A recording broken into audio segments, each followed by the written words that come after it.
ইয়াৰ পিছত আমাৰ আৰু এটা কাৰ্যসূচী আজি আমি ইয়াতে আমাৰ জিলাসমূহত আৰম্ভ হ'ব।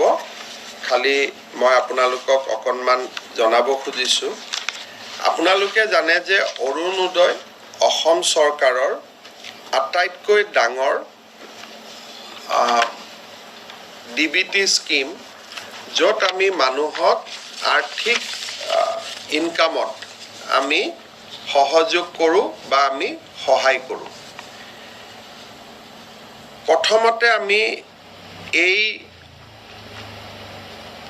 প্ৰগ্ৰাম বা এই কাৰ্যসূচীটো আৰম্ভ কৰোঁতে আমি 830 টকাকৈ প্ৰতি মাহত আমি পৰিয়ালসকলক আগবঢ়াইছিলোঁ আৰু 22 লাখ পৰিয়ালক আমি সহায় কৰাৰ আমাৰ পৰিকল্পনা আছিলে, কিন্তু BTCত সেই সময়ত আমি দিব পৰা নাছিলোঁ আৰু তাৰ ফলত ৰাফলি 20 লাখ পৰিয়ালে এই অৰুণোদয় আঁচনিৰ পৰা উপকৃত হৈ আছিলে।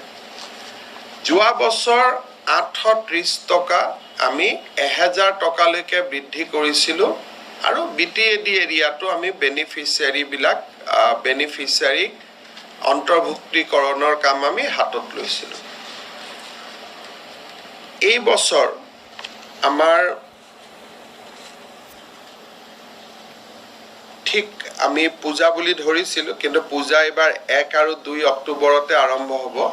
কিন্তু তথাপিতো 10 অক্টোবৰত যিটো আমি পুঁজি মুকলি কৰি দিওঁ, এইবাৰ আমি 10 অক্টোবৰত 1250 টকাকৈ দিয়া আৰম্ভ কৰিম।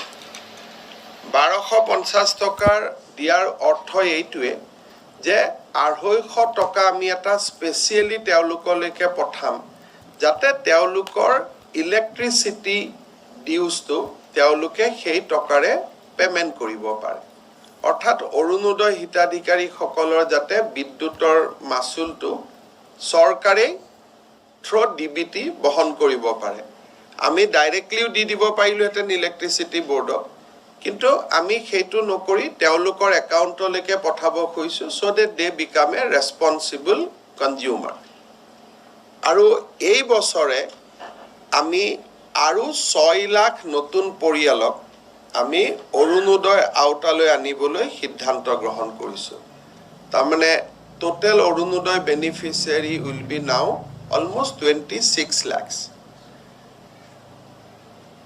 এইখিনি কাম কৰিব যোৱাৰ আগতে আজিৰ পৰা আমি এটা নতুন কাম হাতত লৈছোঁ, সেইটো হ'ল Orunodoi month verification of beneficiary. এই যোৱা 1.5 বছৰৰ ভিতৰত, বিশেষকৈ লাষ্ট 1.5 year 2 yearsৰ ভিতৰত বহু বেনিফিচিয়াৰী পৰলোক প্ৰাপ্তি হৈছে। বহুত বেনিফিচিয়াৰীয়ে চৰকাৰী চাকৰি বা অন্যান্য কৰ্মসংস্থাপন পাইছে, বা প্ৰথমতে নিৰ্বাচনৰ আগত আমি সাধাৰণতে ইলেকশ্যন হ'লে অলপ কামবোৰ খৰতকীয়া কৰাৰ প্ৰৱণতা থাকে, কাৰণ বছৰৰ কাম বছৰত শেষ কৰিব লাগে। আৰু এইটো যিহেতু একেবাৰে 4ৰ্থ বছৰত এনাউন্স কৰা স্কিম আছিলে, সেইকাৰণে আমাৰ বেনিফিচিয়াৰী লিষ্টখন অলপ পিউৰিফাই কৰাৰো প্ৰয়োজনীয়তা আছিল। আজি আমাৰ মন্ত্ৰীসকলে বিভিন্ন জিলালৈকে গৈছে, তেওঁলোকে আজি অৰুণোদয় মাহ তাক আনুষ্ঠানিকভাৱে আৰম্ভ কৰিব।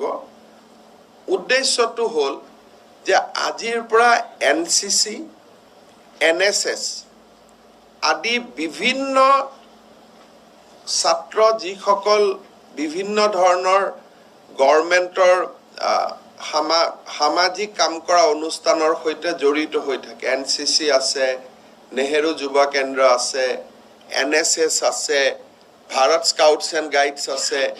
এই ধৰণৰ যিবিলাক আমাৰ আৰ্মছ আছে, য'ত তেওঁলোকে ভলেণ্টিয়াৰ হিচাপে নিজক এনলিষ্ট কৰিছে, তেওঁলোক আজিৰ পৰা অৰুণোদয় হিতাধিকাৰীসকলৰ ঘৰে ঘৰে যাব আৰু গৈ পেলাই তেওঁলোকৰ আৰ্থিক অৱস্থা বুজ ল'ব। আৰু কোনোবাই যদি ভলেণ্টিয়াৰলি অৰুণোদয় এৰি দিব খোজে, তাৰো তেওঁলোকে খবৰ ল'ব। তেওঁলোকৰ হাতত এপ থাকিব, লগে লগে তেওঁলোকে যি পাব এপেদি তেওঁলোকে পৰ্টেলত আপলোড কৰি দিব। শেষত 20 ছেপ্টেম্বৰত এই কাৰ্যসূচীৰ সামৰণি পৰিব। 20ৰ পৰা 10 অক্টোবৰৰ ভিতৰত আমি কোন অৰুণোদয় থাকিব কোন অৰুণোদয়ত নাথাকিব ডিস্ট্ৰিক্ট সমিতিখনে নিৰ্ণয় কৰিব আৰু 10 অক্টোবৰৰ পৰা ৰিভাইজ বেনিফিচিয়াৰী লিষ্ট অনুসৰি তেওঁলোকে 1250 টকা লাভ কৰিব সো অৰুণোদয় মাহৰ ওপৰত আমাৰ এটা প্ৰেজেন্টেশন আছে আপোনালোকে অলপ চালে গোটেই কথাখিনি ভালকৈ বুজি পাব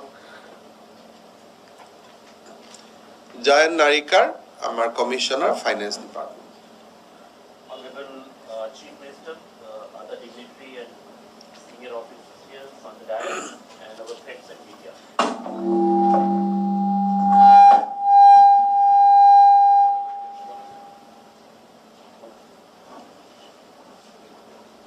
So 2020 was a historical year when then Finance Minister and present Chief Minister sir brought in a change in the approach with which the government was looking at poverty alleviation program.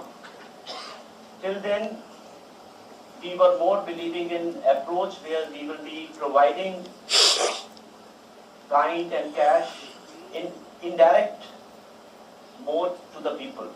And it was the first time that we posed complete faith, what we call as we the people. And we left to the people to decide how they want to alleviate themselves and come to the crossing the threshold of poverty line. And that brought in new era of direct cash transfer to identified poor beneficiary or Antyodaya.